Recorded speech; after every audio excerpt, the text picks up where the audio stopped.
ಓಹೋ ಫ್ರೆಂಡ್ಸ್, ಮತ್ತೊಂದು special unboxing ಗೆ ಸ್ವಾಗತ ಸುಸ್ವಾಗತ. ಎಷ್ಟಾಯ್ತು, ರೆಡ್ಮಿ 13C ನ ಅನ್ಬಾಕ್ಸ್ ಮಾಡ್ತಾ ಇದ್ವಿ. ಹೌದು, ಈ ಬ್ರ್ಯಾಂಡ್ ನ್ಯೂ ಫೋನ್ ನಮಗೆ ರೆಡ್ಮಿ ನವರು ರಿವ್ಯೂ ಮಾಡಕ್ ಕಳ್ಸಿಕೊಟ್ಟಿದ್ದಾರೆ. ಸೊ ಇದ್ರ ಬಗ್ಗೆ ನಾನು ಏನೇ ಹೇಳಿದ್ರು ಪ್ರಾಮಾಣಿಕವಾಗಿ ನನ್ನ ರಿಯಲ್ ಎಕ್ಸ್ಪೀರಿಯನ್ಸ್ ನ ತಿಳಿಸ್ಕೊಡ್ತೀನಿ. ರೆಡ್ಮಿ ನವರು ಏನ್ ಹೇಳ್ತಿದ್ದಾರೆ, ಇದು truly value for money 5G perfect device ಅಂತ. ಸೊ ಹಾಗಾದ್ರೆ ಬನ್ನಿ, ಟೈಮ್ ವೇಸ್ಟ್ ಮಾಡೋದು ಬೇಡ, ಲೈಕ್ ಎಲ್ಲ ಮಾಡಿದ್ರ ಅಂತಂದ್ರೆ ವಿಡಿಯೋನ ಶುರು ಮಾಡೇ ಬಿಡೋಣ. ಎಸ್, ಮೊದಲಾಗಿ ಈ ಬಾಕ್ಸ್ ನೋಡ್ಕೋಬಹುದು, ಮೇಡ್ ಇನ್ ಇಂಡಿಯಾ 13C ಅಂತದೆ, ಕಂಪ್ಲೀಟ್ಲಿ ರೆಡ್ ಕಲರ್ ಬಾಕ್ಸ್. ಹಿಂದಿನ ಭಾಗ ಕೆಲವೊಂದು ಕೀ ಸ್ಪೆಸಿಫಿಕೇಶನ್ ಹೈಲೈಟ್ ಮಾಡಿದರೆ. ನನ್ನ ಹತ್ರ ಇದು ಸ್ಟಾರ್ ಟ್ರೇಲ್ ಗ್ರೀನ್ ಅಂತ 8256GB ವೇರಿಯಂಟ್. ಸೀಲ್ ಬ್ರೇಕಿಂಗ್ ಇರುವಂತ ಮಜಾನೇ ಬೇರೆ. ಬಾಕ್ಸ್ ಗುರು. ಓಕೆ, ಎಸ್ ಬಾಕ್ಸ್ ತುಂಬಾ ಸ್ಮೂತ್ ಆಗಿ ಓಕೆ ಓಪನ್ ಆದ ತಕ್ಷಣ ಓಹೋ, ಇದು ಮೊಟ್ಟ ನಮ್ಮ ಸ್ಮಾರ್ಟ್ ಫೋನ್. ಇದನ್ನ ಸದ್ಯಕ್ಕೆ ಪಕ್ಕ ಇಡೋಣ ಅಂತೆ. ಒಂದು sim ejector, user manual, case ಕೊಟ್ಟೇ ಇಲ್ಲ ಇದರಲ್ಲಿ. ಇದ್ರ ಜೊತೆಗೆ Type-C to USB ಕೇಬಲ್. ತುಂಬಾ ಚಿಕ್ಕದಾಗಿರುವಂತ 10 ವ್ಯಾಟ್ನ ಪವರ್ ಅಡಾಪ್ಟರ್. ಬಟ್ ಒಂದು ವಿಷಯ ಗೊತ್ತಿರಲಿ, ಈ ಫೋನ್ ಫಾಸ್ಟ್ ಚಾರ್ಜಿಂಗ್ 18 ವ್ಯಾಟ್ಗೆ ಸಪೋರ್ಟ್ ಆಗುತ್ತೆ. ಸದ್ಯಕ್ಕೆ ಎಸೆಸರೀಸ್ನ ಸಾರಿಗಿನಂತೆ. ಇದು ನಮ್ಮ ಮೇನ್ ಫೋನ್. ಓಕೆ, ಏನ್ ಗುರು, ಫೋನ್ ಡಿಸೈನ್ ಬೇರೆ ಬೇರೆ, ಪ್ರತಿ ಫೋಲ್ಡ್ಗೆ ಬೇರೆ ಡಿಸೈನ್ ಕಾಣಿಸ್ತದ. ಎಸಾಗ್ಲಿ, ಸದ್ಯಕ್ಕೆ ಈ ಸ್ಮಾರ್ಟ್ ಫೋನ್ ಸೆಟ್ ಮಾಡ್ಬಿಟ್ಟು ಒಂದು 2 ದಿವಸ ಎಕ್ಸ್ಪೀರಿಯನ್ಸ್ ನ ಎಲ್ಲ ರಿಯಲ್ ಆಗಿ ತಿಳ್ಕೋಣ. ಮೊದಲನೇದಾಗಿ ಅನ್ಬಾಕ್ಸ್ ಮಾಡಿದ ತಕ್ಷಣ ಸ್ಮಾರ್ಟ್ಫೋನ್ ಹೊರಗಡೆ ತಗೊಂಡ್ಬಂದಿದ್ದೀನಿ. ಸೊ ಇಂಥ build quality, design, first look ಅಲ್ಲಿ ಹೇಗಿದೆ ಅಂತ ಕೇಳಿದ್ರೆ, ಎಸ್, ಫಸ್ಟ್ ಲುಕ್ ಅಲ್ಲಿ ಈ ಸ್ಮಾರ್ಟ್ ಫೋನ್ 12-13 ಸಾವಿರ ರೂಪಾಯಿ ಅಂತ ಅನ್ಸೋದೇ ಇಲ್ಲ. 17-18 ಅಥವಾ 20 ಸಾವಿರ ರೂಪಾಯಿ ಫೋನ್ ತರ ಡಿಸೈನ್ ನ ಬಿಲ್ಡ್ ಮಾಡಿದ್ದಾರೆ. ಸೊ ನೀವು ಇಲ್ಲಿ ಬ್ಯಾಕ್ ಅಲ್ಲಿ ನೋಡ್ಕೋಬಹುದು, ಗ್ಲಾಸ್ ಡಿಸೈನ್ ಒಂದಿಗೆ ತುಂಬಾ ಡಿಫ್ರೆಂಟ್ ಲುಕ್ ಇದೆ. ಲೈಕ್ ನಾನು ಸ್ವಲ್ಪ ಶೇಡ್ ಮೂವ್ ಮಾಡಿದ್ರೆ ಬೇರೆ ಬೇರೆ ಶೇಡ್ಸ್ ಗಳನ್ನ ತಗೊಂಡ್ಬರುತ್ತೆ, ತುಂಬಾ ಡಿಫ್ರೆಂಟ್ ಕಲರ್ ಅಂತ ಅನ್ಸುತ್ತೆ. ಸೊ ಈ ಡಿಸೈನ್ ತುಂಬಾ ಅಟ್ರಾಕ್ಟಿವ್ ಅಂತ ಅನಿಸ್ತು. ಕ್ಯಾಮ್ರಾ ಮಾಡೆಲ್ಸ್ ಗಳು, ವಿವಿಂಗ್ ಆಂಗಲ್ಸ್ ಗಳ ಸಖತ್ ಆಗಿದೆ. ಇನ್ನು ಫೋನ್ ಇನ್ ಹ್ಯಾಂಡ್ ಫೀಲ್ ಕೂಡ ತುಂಬಾ ಕಂಫರ್ಟೇಬಲ್ ಆಗಿದೆ. ಕೇವಲ 195 ಗ್ರಾಮ್ ಮಾತ್ರ ಇದ್ರ ವೇಟ್ ಇದೆ. ಇಷ್ಟಲ್ಲೇ ರೈಟ್ ಸೈಡ್ ಗೆ ವ್ಯಾಲ್ಯೂಮ್ ರಾಕರ್ ಕೀಸ್ ನೋಡ್ತಾ ಇದ್ವಿ, ಬಾಟಮ್ ಅಲ್ಲಿ ಸಿ ಪೋರ್ಟ್, ಸ್ಪೀಕರ್, ಮೈಕ್ ನೋಡ್ತಾ ಇದ್ವಿ, ಮತ್ತೆ ಇದ್ರ ಜೊತೆಗೆ ಹೈಬ್ರಿಡ್ ಸ್ಲಾಟ್ ಕೂಡ ಇದೆ. ಬಟ್ ದ ಬೆಸ್ಟ್ ಪಾರ್ಟ್ ಏನಪ್ಪಾ ಅಂತಂದ್ರೆ, ಈ ಸ್ಮಾರ್ಟ್ ಫೋನ್ ತನ್ನ ಕಾಲ್ ಮೇಲೆ ತಾನೇ ನಿಂತ್ಕೊಳ್ಳುತ್ತೆ. ಈ ಫೋನ್ ಅಲ್ಲಿ ಕಾರ್ನಿಂಗ್ ಗೊರಿಲ್ಲಾ 3 ಕೊಟ್ಟವ್ರ. ಇಷ್ಟೆಲ್ಲ ಹೇಳ್ತಾ ಇದೀವಿ ಅಂತಂದ್ರೆ ಒಂದು ಅಸಲಿ ಡ್ರಾಪ್ ಟೆಸ್ಟ್ ಕೂಡ ಮಾಡ್ಲೇಬೇಕು. ಓಹೋ, ಕಾರ್ನಲ್ಲಿ ಬಿದ್ದೋಯ್ತು. ಸೈಡ್ಗೆಲ್ಲ ಏನು ಸ್ಕ್ರಾಚಸ್ ಆಗಿಲ್ಲ, ಧೂಳು ಅನ್ಕೊಂಡಿದೆ. ಸೊ ಈ ತರ ಬಿಡೋಣ. ಓಹೋ, ನೀವು ನೋಡ್ಕೋಬಹುದು, ಇಲ್ಲಿ ಕೂಡ ಯಾವುದೇ ಸ್ಕ್ರಾಚಸ್ಗಳು ಆಗಿಲ್ಲ. ಯೂಶುವಲಿ ರೆಡ್ಮಿನಲ್ಲಿ ಏನಿದೆ, ಬಜೆಟ್ ಕ್ಯಾಟಗರಿಲಿ ಸ್ವಲ್ಪ ಬಿಲ್ಡ್ ಕ್ವಾಲಿಟಿ ನಾನು ಯೂಸ್ ಮಾಡಿರೋ ಪ್ರಕಾರ, ನೋಡೋ ಪ್ರಕಾರ ಎಲ್ಲ ಚೆನ್ನಾಗಿದೆ. ಇದು ಯಾವಾಗ ಈ ಸ್ಮಾರ್ಟ್ ಫೋನ್ ಡಿಸ್ಪ್ಲೇಗೆ ಹೋಗ್ತೀವಿ ನೋಡಿ, ನಾನಿಲ್ಲಿ 2-3 ದಿವಸಗಳಿಂದ ರೆಗ್ಯುಲರ್ ವಿಡಿಯೋಸ್ಗಳು ನೋಡ್ತಾ ಇದ್ದೀನಿ. ಡೈಲಿ ಡ್ರೈವರ್ ಥರ ಸೈಡ್ ನಾನು ಯೂಸ್ ಮಾಡ್ತಾನೆ ಬಂದಿದ್ದೀನಿ. ಸೊ ಇದರಲ್ಲಿ 6.74 ಇಂಚಸ್ ಇರುವಂಥ HD ಡಿಸ್ಪ್ಲೇ ಕೊಡ್ತಾ ಇದ್ದಾರೆ. ಅದು ಪಂಚ್ ಹೋಲ್ ಅಲ್ಲ, ನಿಮಗೆ ವಾಟರ್ ಡ್ರಾಪ್ ನಾಚ್ ಕೊಡ್ತಾ ಇದ್ದಾರೆ. ಮತ್ತು ಸೈಡ್ ವಿವಿಂಗ್ ಆ್ಯಂಗಲ್ಸ್ಗಳನ್ನ ನೋಡ್ಕೋಬಹುದು. ಇಲ್ಲಿ ಬೆಜಲ್ಸ್ಗಳು ಸ್ವಲ್ಪ ದೊಡ್ಡದಾಗಿದೆ. ಸೊ ಯೂಶ್ವಲಿ ಈ ಪ್ರೈಸ್ ರೇಂಜಲ್ಲಿ ಎಲ್ಲ ಸ್ಮಾರ್ಟ್ಫೋನ್ಸ್ಗಳು ಇಂಥ ಡಿಸ್ಪ್ಲೇ ಒಂದನ್ನೇ ಪ್ರೊವೈಡ್ ಮಾಡ್ತೇವೆ. ಸೊ ನಾನು ಇಲ್ಲಿ ತುಂಬ ಯೂಟ್ಯೂಬ್ ವಿಡಿಯೋಸ್ ನೋಡ್ಕೊಂಡೆ. ಸೊ ಇಲ್ಲಿ 4K ಏನು ಸಪೋರ್ಟ್ ಆಗಲ್ಲ, ಬಟ್ ಇಲ್ಲಿ 1080p ಮತ್ತು 144p ಆರಾಮಾಗಿರುವಂಥ ಹೈ ಕ್ವಾಲಿಟಿ ವಿಡಿಯೋಸ್ಗಳನ್ನ ನೋಡ್ಕೋಬಹುದು. ಸೊ ನನಗಿಲ್ಲಿ ಬ್ರೈಟ್ನೆಸ್ ಏನೋ 450 ನಿಟ್ಸ್ನಿಂದ 600 ನಿಟ್ಸ್ ತನಕ ಇದೆ. ಸೊ ಇಲ್ಲಿ ಬ್ರೈಟ್ನೆಸ್ ನಾನು ಇಂಡೋರ್ ನನಗೇನು ಇಶ್ಯೂ ಆಗಲಿಲ್ಲ. ನಾನು ತುಂಬ ಕಲರ್ಫುಲ್ ಮತ್ತು ಸೈಡ್ ವಿವಿಂಗ್ ಆ್ಯಂಗಲ್ಸ್ನೆಲ್ಲ ಚೆನ್ನಾಗಿದೆ. ನನಗಿಲ್ಲಂಥ ರೆಸ್ಪಾನ್ಸ್, ಟಚಸ್ ಆಗಿರಲಿ ಎಲ್ಲ ಫೀಲ್ ಚೆನ್ನಾಗಿದೆ. ಆದರೆ ಔಟ್ಡೋರ್ ನೀವು ಹೊರಗಡೆ ಯೂಸ್ ಮಾಡಬೇಕಾದ್ರೆ ಸೊ ಇಲ್ಲಿ ಸ್ವಲ್ಪ ಬ್ರೈಟ್ನೆಸ್ ಕಮ್ಮಿ ಅಂತ ಫೀಲ್ ಆಗುತ್ತೆ. ಬಟ್ ನಾವು ಕೊಡ್ತಾ ಇರುವಂಥ 12-13 ಸಾವಿರ ರೂಪಾಯಿಗೆ ಸೊ ಇದನ್ನ ನಾವು ಎಕ್ಸ್ಪೆಕ್ಟ್ ಮಾಡಲೇಬೇಕು. ಸೊ ಇಲ್ಲಿ ಏನು ತುಂಬ ಕಮ್ಮಿ ಇದೆ ಅಂತನಲ್ಲ, ಈ ಪ್ರೈಸ್ ರೇಂಜಲ್ಲಿ ಎಲ್ಲ ಬ್ರ್ಯಾಂಡ್ಸ್ಗಳು ಇದೇ ಕೆಲಸ ಮಾಡುತ್ತೆ. ಸೊ ಇದು ಕೂಡ ಹಾಗೆ ಇದೆ. ಆದರೂ ಒಂದು ಕ್ವಶನ್ ಹುಟ್ಟುತ್ತೆ. ಇಷ್ಟೇ, ನಾನು ನಿಮ್ಗೊಂದು ಇಂಟ್ರೆಸ್ಟಿಂಗ್ ಕ್ವಶನ್ ಕೇಳ್ತೀನಿ, ನೀವೆಲ್ಲರೂ ಇದಕ್ಕೆ ಆನ್ಸರ್ ಮಾಡಲೇಬೇಕು. ಸೊ ಒನ್ ಹ್ಯಾಂಡ್ ಏನತ್ರ ಈ ಐಟೆಲ್ S23 ಪ್ಲಸ್ ಇದೆ. ಇದ್ರ ಬೆಲೆ ಕೂಡ 12-13 ಸಾವಿರ ರೂಪಾಯಿಗೆ. ಇದು 3D ಕರ್ವ್ಡ್ ಆಮ್ಲೆಡ್ ಡಿಸ್ಪ್ಲೇ ಬಂದಿದೆ. ಸೊ ಸಖತ್ತಾಗಿರುವಂಥ ಪ್ರೈಸ್ಗೆ ಅದ್ಭುತ ಡಿಸ್ಪ್ಲೇ. ಬಟ್ ಇಲ್ಲಿ ರೆಡ್ಮಿನವ್ರು ಕೂಡ 12-13 ಸಾವಿರ ರೂಪಾಯಿಗೆ ಫೋನ್ ಲಾಂಚ್ ಮಾಡ್ತಿದ್ದಾರೆ. ಸೊ ಇಲ್ಲಿ ಏನಕ್ಕೆ ಸಿಗ್ತಾ ಇಲ್ಲ? ಸೊ ಇಂಥರ ಒಂದು ಕ್ವಶನ್ ಹುಟ್ಟತ್ತೆ. ಕಂಪ್ಯಾರಿಸನ್ ಮಾಡೋದಾದ್ರೆ ಇದನ್ನೇ ಮೇನ್ ಜನ ಕಂಪೇರ್ ಮಾಡ್ತಾರೆ. ಬಟ್ ಇದರಲ್ಲಿ ಏನು ಪವರ್ ಇದೆ, ಆ ಪವರ್ ನಿಮಗೆ S23 ಪ್ಲಸ್ಸಲ್ಲಿ ಸಿಗಲ್ಲ. ಸೊ ಇದರದೇ ಆದ ಮೇನ್ ಹೈಲೈಟ್ ಮತ್ತು ಐ ಕ್ಯಾಚ್ ಮಾಡುವಂಥ ಫೀಚರ್ ಇದೊಂಥ ಡಿಸ್ಪ್ಲೇ ಮಾತ್ರ. ಬಟ್ ಇದರಲ್ಲಿ ಇನ್ನೂ ಬೇರೆ ಬೇರೆ ತುಂಬ ಫೀಚರ್ಸ್ಗಳಿದೆ. ಸೊ ಅದನ್ನು ನಿಮ್ಗೆ ಮುಂದೆ ಹೇಳ್ತಾ ಹೋಗ್ತೀನಿ. ಬಟ್ ಈ ಕಂಪ್ಯಾರಿಸನ್ಗೆ ನೀವು ಬಕ್ರ ಆಗಬೇಡಿ. ನಾನು ಹೇಳೋದು ಇಷ್ಟೇ, ಯಾವುದೇ ಸ್ಮಾರ್ಟ್ಫೋನ್ಸ್ಗಳು ಪರ್ಫೆಕ್ಟ್ ಆಗಿರಲ್ಲ. ಸೊ ಪ್ರೈಸ್ ರೇಂಜಲ್ಲಿ ಯಾವ ಫೀಚರ್ಸ್ಗಳು ಬೇರೆ ಫೋನಲ್ಲಿ ಸಿಗ್ತಾ ಇದೆ ಅದನ್ನು ನೀವು ಕಂಪೇರ್ ಮಾಡಿದ್ರೆ ಅದು ಕೆಲವೊಂದು ಟೈಮ್ ಸರಿ ಹೋಗಲ್ಲ. ಬಟ್ ಕೆಲವೊಂದು ಟೈಮ್ ನಾವು ಡೀಪ್ ಆಗಿ ರಿವ್ಯೂಸ್ಗಳನ್ನ ನೋಡಿಬಿಟ್ಟು ಕಂಪೇರ್ ಮಾಡಲೇಬೇಕು.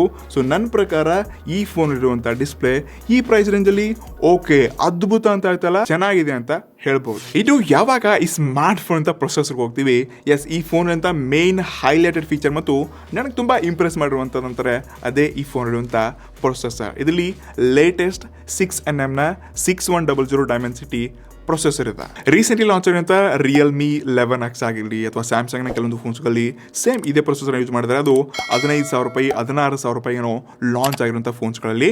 ಸೊ ಈ ಸ್ಮಾರ್ಟ್ ಫೋನ್ ಒಂದು 12-13,000 ರೂಪಾಯಿಗೆ ಬರುತ್ತೆ ಅಂತ ಅನ್ಕೊಂಡಿದ್ದೀನಿ. ಸೊ ಹೋಪ್ಫುಲಿ ಈ ಪ್ರೈಸ್ ರೇಂಜಲ್ಲಿ ಇದೊಂದು ಒಳ್ಳೆ ಪ್ರೊಸೆಸರ್ ಅಂತ ಅನ್ಸುತ್ತೆ. ಸೊ ಇದರಲ್ಲಿ ಅಂತೂ ಸ್ಕೋರ್ ಚೆಕ್ ಮಾಡಿದೆ, 3,85,000 ರ್ಯಾಂಕಿಂಗ್ ಬಂತು. CPU ಥ್ರಾಟಲ್ ಟೆಸ್ಟ್ ಕೂಡ ಮಾಡಿದ್ವಿ. ಸೊ ಇಲ್ಲಿ ಕೂಡ ಒಂದು ಎವರೇಜ್ ಪರ್ಫಾರ್ಮೆನ್ಸ್ ನಲ್ಲಿ ನೋಡ್ಕೊಂಡಿದ್ವಿ. ಇಷ್ಟೇ ಅಲ್ಲದೆ ನಾನು ಇದರಲ್ಲಿ 2 ಲೈವ್ ಗೇಮ್ ಟೆಸ್ಟ್ ಮಾಡಿದ್ದೀನಿ, ಒಂದು BGMI ಮತ್ತೊಂದು Asphalt 9. So BGMI gaming experience ಸ್ವಲ್ಪ ನೀವೇ ನೋಡಿ. ಸೊ ಫ್ರೆಂಡ್ಸ್, ಇವಾಗ ಅಸಲಿ BGMI ಟೆಸ್ಟ್ ಇದು ಸ್ವಲ್ಪ ಬಿಗ್ ಸ್ಕ್ರೀನಲ್ಲಿ ನಡೆಯೋ ಮಗರ. ಸೊ ಎಕ್ಸ್ಪೀರಿಯನ್ಸ್ ಚೆನ್ನಾಗಿದೆ ಸ್ಟಾರ್ಟಿಂಗಲ್ಲಿ, ಬಟ್ ಸ್ಟಿಲ್ ಇನ್ನೂ ಸ್ವಲ್ಪ ಬ್ರೈಟ್ನೆಸ್ ಸ್ವಲ್ಪ ಬೆಟರ್ ಬೇಕಂತ ಅನ್ಕೋತೀನಿ. ಓ ಶಟ್, ನೀವು ನೋಡ್ದಾಗಲ್ಲ ಟಚಸ್ ಮತ್ತು ಕಂಟ್ರೋಲ್ ಎಲ್ಲ ಚೆನ್ನಾಗಿದೆ. ಸೊ ನಾರ್ಮಲಿ ನಾವೊಂದು 15, 16, 17,000 ತನಕ ನೋಡ್ತೀವಿ. ಸೊ ಅದೇ ಎಕ್ಸ್ಪೀರಿಯನ್ಸ್ ಇದ್ರಲ್ಲಿ ಕೂಡ ನೋಡ್ತಾ ಇದ್ವಿ. ಯಾವ ಹಿಡಿತೀನಿ ಗೊತ್ತಾಗ್ತಿಲ್ಲ. ಎಸ್ ಎಸ್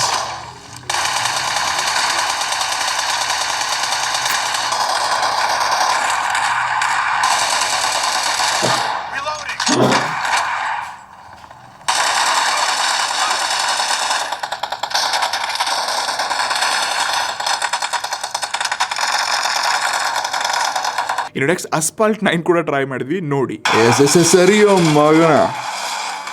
ಎಸ್ ಫ್ರೆಂಡ್ಸ್, ಇವಾಗ ಅಸಲಿ ನಮ್ಮ Asphalt 9 ಟೆಸ್ಟ್ ಆಗಿದೆ. ಸೊ 2ನೇ ನಂಬರ್ ನಾವೇ ಅಂತ ಇವನು ಬಿಡಲ್ಲ ಮಗನಿಗೆ. ಓಹೋ ನಾಡ್ಯೋ ಮಗನ, ಬೆಂಕಿ ಇವನ್ ಯಾರು? ಓಹೋ ಶೇಟ್.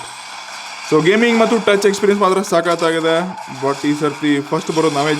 ಜಂಪ್ ಮಾಡೋ ಮಚ್ಚ. ಓಹೋ ಹಿಂದ ಹಾಕದ ಗುರು ಮತ್ತೆ. ನೋಡ್ಯೋ ಮಕ್ಕಳ್ರ ಸೈಡ್ ಈಗ ಸ್ವಲ್ಪ ಸ್ಟಂಟ್ ಮಾಡ್ತಾ ಸ್ಲೋ ಆಗಿ ಓಡಿಸೋಣ ಅಂತ.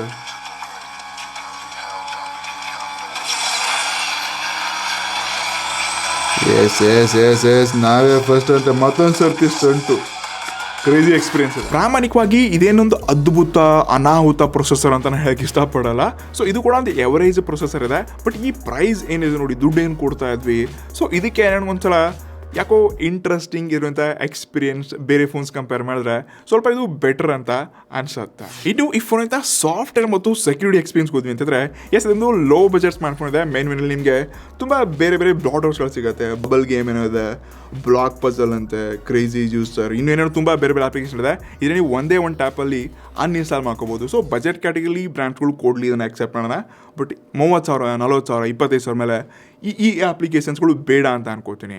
ಬಾಕಿ ಇದು out of the box Android 13 ನೋಡ್ತಾ ಇದ್ವಿ. ನನ್ನ ಹತ್ರ ಇರೋದು 8,256 GB ಇದೆ. ನನ್ನ ಪ್ರಕಾರ ಇದೊಂದು 15,000-16,000 ರೂಪಾಯಿಗೆ ಲಾಂಚ್ ಆಗುತ್ತೆ ಅನ್ಕೋತೀನಿ. 8,256 GB ಇದೆ. ಸೊ ಇದರಲ್ಲಿ 6 128 ಮತ್ತು 664 ಆಪ್ಷನ್ ಕೂಡ ಸಿಗಬಹುದು. ಮತ್ತೊಂದು ಮಾರ್ಕೆಟಲ್ಲಿ ಹೈಲೈಟ್ ಏನಪ್ಪ ಅಂದರೆ 8+8 16 GB ರ್ಯಾಮ್ ಫೋನ್. ಎಸ್, ಮಾರ್ಕೆಟಲ್ಲಿ ಈ ನ್ಯೂಸ್ನ ನೀವು ಎಲ್ಲ ಕಡೆ ಕೇಳ್ತಾರೆ ಡೆಫಿನೆಟ್ಲಿ. ಇಷ್ಟೆಲ್ಲ UFS 2.1 LPDDR4X ರ್ಯಾಮ್ನ ಕೊಡ್ತಾ ಇದ್ದಾರೆ.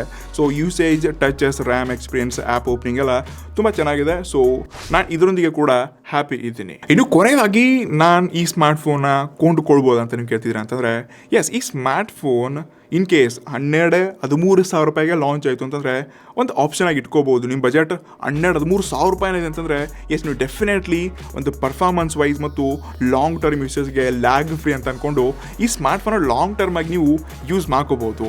ಇಲ್ಲ ನನ್ನ ಹತ್ರ ಇನ್ನೊಂದು 1,000 ರೂಪಾಯಿ 2-3,000 ರೂಪಾಯಿ ಜಾಸ್ತಿ ಇದೆ, ನನ್ನ ಬಜೆಟ್ ಜಾಸ್ತಿ ಮಾಡಬಲ್ಲ ಅಂತಂದರೆ ಇವರದೇ ರೆಡ್ಮಿ ನೋಟ್ 12 ಸೀರೀಸ್ನಲ್ಲಿ ರೆಡ್ಮಿ 12 5G ಸಿಗ್ತಾ ಇದೆ. ಸೊ ಅದು one of the best option. IQ Z6 light ಆಗಿರಲಿ ಅಥವಾ ಇನ್ನು ಸ್ಯಾಮ್ಸಂಗಲ್ಲಿ ಕೂಡ ನಿಮಗೆ ಬೇರೆ ಆಪ್ಷನ್ಸ್ಗಳು ಸಿಗ್ತಾ ಇದೆ. ಸೊ ಅದನ್ನು ಕೂಡ ಒಂದು 2,000 ರೂಪಾಯಿ ಜಾಸ್ತಿ ಮಾಡಿಬಿಟ್ಟು ನೀವು ನೋಡ್ಕೋಬೋದು. ಅಥವಾ ನೀವು ಪ್ಯಾರೆಂಟ್ಸ್ಗೆ ರೆಗ್ಯುಲರ್ ಯೂಸೇಜ್ಗೆ ತೊಗೊಳ್ತಿದ್ರೆ ಅಂತಂದರೆ ಸೊ ಇದು ಕೂಡ ಒಂದು ಒಳ್ಳೆಯ ಆಪ್ಷನ್ ಆಗ್ಬೋದು. ಬಟ್ ಇದರಲ್ಲಿ 8,256 GB ಪ್ರೈಸ್ ಜಾಸ್ತಿ ಆಗ್ಬೋದು, 15,000 16,000 ಆಗ್ಬೋದು. ಸೊ ಹೋಪ್ಫುಲಿ ಇದು 12-13,000 ರೂಪಾಯಿಗೆ ಲಾಂಚ್ ಅಂತಂದರೆ ಎಸ್, ಇದೊಂದು ಬೆಸ್ಟ್ ಆಪ್ಷನ್. 14-15 ಹೋಯ್ತಪ್ಪ 6 128 ಅಂತಂದರೆ ಓಕೆ ಅಂತಾನೆ ಹೇಳ್ಕೊಬೋದು. ಈ ನೆಕ್ಸ್ಟ್ ನಮ್ಮ ಹತ್ರ ಯಾವುದೇ ಸ್ಮಾರ್ಟ್ ಫೋನ್ ಬಂದ್ರು ಮೊದಲು ಅನ್ಬಾಕ್ಸ್ ಮಾಡಿಬಿಟ್ಟು ನಾವು ಡೈರೆಕ್ಟ್ಲಿ ಹೊರಗೆ ತಂದುಬಿಟ್ಟು ಕ್ಯಾಮ್ರಾ ಟೆಸ್ಟ್ ಮಾಡ್ತೀವಿ. ಸೊ ಇಲ್ಲೆಲ್ಲ ಗಿಡಲೆಲ್ಲ ತುಂಬ ಇರುವೆಗಳು ತುಂಬಿಕೊಂಡಿದೆ. ಸೊ ಡೈರೆಕ್ಟ್ಲಿ ಅದನ್ನೇ ಶೂಟ್ ಮಾಡ್ತಾ ಇದ್ವಿ. ಸೊ ಕ್ಯಾಮ್ರಾ ಟೆಸ್ಟ್ ತುಂಬಾ ಡೀಪ್ ಸಿಗುತ್ತೆ. ಈ ಫೋನಲ್ಲಿ ಡುವಲ್ ರಿಯರ್ ಕ್ಯಾಮ್ರಾ ಇದೆ. ಮೇನ್ 50 ಮೆಗಾ ಪಿಕ್ಸೆಲ್ನ AI 1.8 ಅಪರ್ಚರ್, ಮತ್ತೊಂದು ಎರಡನೇ ಸೆನ್ಸರ್ ಕೊಡ್ತಿದ್ದಾರೆ. ಇದು AI ಸೆನ್ಸರ್ ಅಥವಾ ಏನೋ ಗೊತ್ತಿಲ್ಲ, ಇದು ಎಷ್ಟು ಮೆಗಾ ಪಿಕ್ಸೆಲ್ ಅಂತ ಕೂಡ ಗೊತ್ತಿಲ್ಲ. ನಾನು ಈ ಫೋನಲ್ಲಿ ತುಂಬಾ ಡಿಫ್ರೆಂಟ್ ಫೋಟೋಸ್ಗಳನ್ನ ತೆಗೆದಿದ್ದೀನಿ. ಸ್ಕ್ರೀನ್ ಮೇಲೆ ನೋಡ್ಕೋಬಹುದು. ಸೊ ಇಲ್ಲಿ ಅಂತ ಡೇ ಕಂಡೀಷನ್ ಅಲ್ಲಿ ಕ್ಲಾರಿಟಿ, ಕಲರ್ಸ್ಗಳು ಕೆಲವೊಂದು ಟೈಮ್ ತುಂಬಾ ಬ್ರೈಟರ್ ಮತ್ತು ಕಲರ್ಫುಲ್ ಅಂತ ಅನ್ಸುತ್ತೆ, ಕೆಲವೊಂದು ಟೈಮ್ ಓಕೆ ಅಂತ ಅನ್ಸುತ್ತೆ. ಇಂಡೋರ್ ಕೂಡ ತುಂಬಾ ಫೋಟೋಸ್ಗಳನ್ನ ತೆಗೆದೆ. ಇಲ್ಲಿ ಕೂಡ ಓಕೆ ಅಂತ ಫೋಟೋಸ್ಗಳನ್ನೇ ನೋಡ್ಕೊಂಡೆ. ಇಷ್ಟಲೇ ಪೋರ್ಟ್ರೇಟ್ ಏನಿದೆ ಇದಷ್ಟೊಂದು ಅಕ್ಯುರೇಟ್ ಇಲ್ಲ ಮತ್ತು ಈ ಪ್ರೈಸ್ ರೇಂಜಲ್ಲಿ ನಾವು ಅಕ್ಸೆಪ್ಟ್ ಮಾಡಬೇಕಾಗಿಲ್ಲ. ಸೊ ಈ ಪ್ರೈಸಲ್ಲಿ ಏನಿದ್ರು ನಾನು ಓಕೆ ಅಂತ ಹೇಳ್ಕೋಬಹುದು. ಇನ್ನು ನೈಟಲ್ಲಿ ಹೋದ್ವಿ ಅಂತಂದ್ರೆ ಇದರಲ್ಲಿ ಎಕ್ಸ್ಟ್ರಾ ನೈಟ್ ಮೂಡ್ ಕೊಡ್ತಾ ಇದ್ರೆ ಇದೇ ಒಂದು ವಿಶೇಷ ಅಂತ ಹೇಳ್ಕೋಬಹುದು. ಸೊ ನೈಟಲ್ಲಿ ಕೂಡ ಬೇರೆ ಫೋಟೋಸ್ಗಳನ್ನ ತೆಗೆದೆ. ಪೋರ್ಟ್ರೇಟ್ ಸ್ವಲ್ಪ ನನಗೆ ಅಟ್ರಾಕ್ಟಿವ್ ಅಂತ ಅನಿಸ್ತು. ಬಾಕಿ ಈ ಪ್ರೈಸ್ ರೇಂಜಲ್ಲಿ ಇದೊಂದು ಓಕೆ ಅನ್ನುವಂಥ ಕ್ಯಾಮ್ರಾನೇ ನಾನು ಕಂಡಿದ್ದೀನಿ. ಇನ್ನು ಫ್ರಂಟಲ್ಲಿ 5 ಮೆಗಾ ಪಿಕ್ಸೆಲ್ ಕೊಡ್ತಾ ಇದ್ದಾರೆ. ಎಸ್, ಇದು ಕೂಡ ಜಸ್ಟ್ ವಿಡಿಯೋ ಕಾಲ್ ಸಲುವಾಗಿ ಕ್ಯಾಮ್ರಾ ಇದೆ ಅನ್ನೋ ಸಲುವಾಗೇನೆ ಈ ಒಂದು ಕ್ಯಾಮ್ರಾ ಆಪ್ಷನ್. ಫೋಟೋಸ್ಗಳು ಕೂಡ ಓಕೆ ಅಷ್ಟೊಂದು ಕ್ಲಾರಿಟಿ ಡೀಪ್ ಆಗಿಲ್ಲ. ನೈಟಲ್ಲಿ ಕೂಡ ತುಂಬ ಬ್ಲರಿ ಫೋಟೋಸ್ಗಳು ಬರುತ್ತೆ. ಇನ್ನು ಇದರಿಂದ ವಿಡಿಯೋ ಕ್ವಾಲಿಟಿಗೆ ಹೋದಂತಾರೆ ಈ ಎಕ್ಸಾಂಪಲ್ ನೀವು ನೋಡ್ಕೋಬಹುದು. ಸೊ ಫ್ರೆಂಡ್ಸ್, ಈ ವಿಡಿಯೋ ನೋಡ್ತಾ ಇದ್ರೆ ಇದು 1080p 30fps ರೆಕಾರ್ಡ್ ಆಗ್ತಾ ಇದೆ. ಸೊ ಫೋಕಸಿಂಗ್ ಎಲ್ಲ ಒಂದು ಲೆವೆಲ್ ಓಕೆ ಅಂತ ಹೇಳ್ಕೋಬಹುದು. ಸೊ ಇವಾಗ ಸ್ವಲ್ಪ ನಾನು ಮೂವ್ಮೆಂಟ್ ಆದಾಗ ಸ್ಟೆಬಲೈಸೇಷನ್ ಈ ಪ್ರೈಸ್ ರೇಂಜಲ್ಲಿ ನಾನು ಎಕ್ಸ್ಪೆಕ್ಟೇಷನ್ ಇಟ್ಕೊಂಡಿರಲ್ಲ, ಬಟ್ ಸ್ಟಿಲ್ ಇದ್ರಂಥ ಕ್ವಾಲಿಟಿ ಈ ಪ್ರೈಸ್ ರೇಂಜಲ್ಲಿ ಓಕೆ ಚೆನ್ನಾಗಿದೆ. ಫ್ರಂಟಲ್ಲಿ ಕೂಡ ಅಷ್ಟೇ 1080p 30fps ವಿಡಿಯೋ ನೋಡಿ. ಸೊ ಫ್ರೆಂಡ್ಸ್, ಈ ವಿಡಿಯೋ ನೋಡ್ತಿದ್ರೆ ಎಕ್ಸಾಕ್ಟ್ಲಿ 1080p 30fps ರೆಕಾರ್ಡ್ ಆಗ್ತಾ ಇದೆ. ಸೊ ಸ್ಟೆಬಲೈಸೇಷನ್ ಅಷ್ಟೊಂದು ಚೆನ್ನಾಗಿಲ್ಲ ಮತ್ತು ಬೆಳಕಿಗೆ ಕೂಡ ನೋಡ್ಕೋಬಹುದು. ಅಪೋಸಿಟ್ ಆದಾಗ ಕಲರ್ ನಾನು ಈ ಪ್ರೈಸ್ ರೇಂಜಲ್ಲಿ ಓಕೆ ಅಂತಾನೆ ಹೇಳ್ಕೋಬಹುದು. ಓವರ್ ಆಲ್ ಕ್ಯಾಮ್ರಾ ಬಗ್ಗೆ ನನ್ನ ಎಕ್ಸ್ಪೀರಿಯನ್ಸ್ ಓಕೆನೇ ಇತ್ತು. ಈ ಫೋನ್ ಏನು ಡೆಡಿಕೇಟೆಡ್ ಹೈಲೈಟ್ ಆಗಿ ಕ್ಯಾಮ್ರಾ ಪಾರ್ಟ್ ಅಂತ ಹೇಳ್ತಲ್ಲ, ಸೊ ಒಂದು ಲೆವೆಲ್ಗೆ ಚೆನ್ನಾಗಿರುವಂಥ ಕ್ಯಾಮ್ರಾದಲ್ಲಿ ನೋಡ್ತಿದ್ದೀವಿ. ಇನ್ನು ಯಾವಾಗ ಫಿಂಗರ್ ಪ್ರಿಂಟ್ಗೆ ಹೋಗ್ತೀವಿ, ಸೊ ಇದು ಕ್ವಿಕ್ ಅಂತ ಅನ್ಸಲ್ಲ, ಸ್ವಲ್ಪ ಡಿಲೇ ಆಗುತ್ತೆ. ನೋಡ್ಕೋಬಹುದು, ನಾನು ಟಚ್ ಮಾಡಿದ್ರೆ ಓಕೆ ಸ್ವಲ್ಪ ಟೈಮ್ ತಗೊಳುತ್ತೆ, ಬಟ್ ಆದರೂ ತುಂಬ ಕ್ವಿಕ್ಕಾಗಿ ಅನ್ಲಾಕ್ ಆಗೋದನ್ನ ಕಾಣ್ತಾ ಇದ್ದೀನಿ. ಇನ್ನು ಫೇಸ್ ID ಕೂಡ ಅಷ್ಟೇ. ಸೊ ಓಕೆ ಟೈಮಲ್ಲಿ ಇದು ಕೂಡ ಅನ್ಲಾಕ್ ಆಗುತ್ತೆ. ಇದು ಕೊನೆಯದಾಗಿ ಈ ಸ್ಮಾರ್ಟ್ ಫೋನ್ ಅಂತ ಬ್ಯಾಟ್ರಿ ಲೈಫ್. ನಾನು ಲಾಸ್ಟ್ ಒಂದು 3-4 ಡೇಸಿಂದ ಈ ಸ್ಮಾರ್ಟ್ ಫೋನ್ 1-2 ಅವರು ಕಂಟಿನ್ಯೂಸ್ ಆಗಿ ಇದನ್ನ ಯೂಸ್ ಮಾಡ್ತಾ ಬಂದಿದ್ದೀನಿ. ಸೊ ಇದರಿಂದ ಬ್ಯಾಟ್ರಿ ಡ್ರೈನ್ ಏನಿದೆ ಅಷ್ಟೊಂದು ಈಸಿಯಾಗಿ ಫಾಸ್ಟ್ ಆಗಿ ಬೇರೆ ಫೋನ್ಸ್ಗಳಾಗುತ್ತೆ ಆ ರೀತಿ ನನಗೆ ಫೀಲ್ ಅನ್ಸಲ್ಲ. ಅದು ಯಾಕೋ ಏನೋ ಗೊತ್ತಿಲ್ಲ, ಬಟ್ ಇದರಿಂದ ಬ್ಯಾಟ್ರಿ ಲೈಫ್ ತುಂಬ ಚೆನ್ನಾಗಿದೆ. ಆದರೆ ಈ ಸ್ಮಾರ್ಟ್ ಫೋನ್ 18 ವ್ಯಾಟ್ನ ಫಾಸ್ಟ್ ಚಾರ್ಜಿಂಗ್ ಸಪೋರ್ಟ್ ಆಗುತ್ತೆ. ಬಟ್ ಇದರಲ್ಲಿ ಅಡಾಪ್ಟರ್ ನಿಮಗೆ ಕೇವಲ 10 ವ್ಯಾಟ್ ಅಂತ ಕೊಡ್ತಾ ಇದ್ದಾರೆ. ಸೊ ಇಲ್ಲಿ ಏನಾದರೂ 18 ವ್ಯಾಟ್ ಕೊಟ್ಟಿದ್ರಪ್ಪ ಅಂತಂದರೆ ಬ್ಯಾಟ್ರಿನಲ್ಲಿ ಒನ್ ಆಫ್ ದ ಬೆಸ್ಟ್ ಅಂತ ನಾನು ಕರಿಬೋದಿತ್ತು ಏನೋ ಗೊತ್ತಿಲ್ಲ. ಬಟ್ ಇದರಂಥ ಎಕ್ಸ್ಪೀರಿಯನ್ಸ್ ಬ್ಯಾಟ್ರಿನಲ್ಲಿ ಚೆನ್ನಾಗಿದೆ, ಬಟ್ 18 ವ್ಯಾಟ್ ಬೇಕಿತ್ತು. ಸೊ ಬಾಕಿ ನಿಮ್ಗೆ ಏನು ಅನಿಸುತ್ತೆ ಈ ಸ್ಮಾರ್ಟ್ ಫೋನ್ ಬಗ್ಗೆ, ನಮ್ಮ ಪ್ರಾಮಾಣಿಕ ರಿವ್ಯೂ ಬಗ್ಗೆ ಕೆಳಗಡೆ ಒಂದು ಕಮೆಂಟ್ ಮಾಡಿ, ನಮಗೂ ಖುಷಿ ಆಗುತ್ತೆ. ಸಿಗೋಣಂತೆ ಮುಂದೆ. ನಮಸ್ಕಾರ.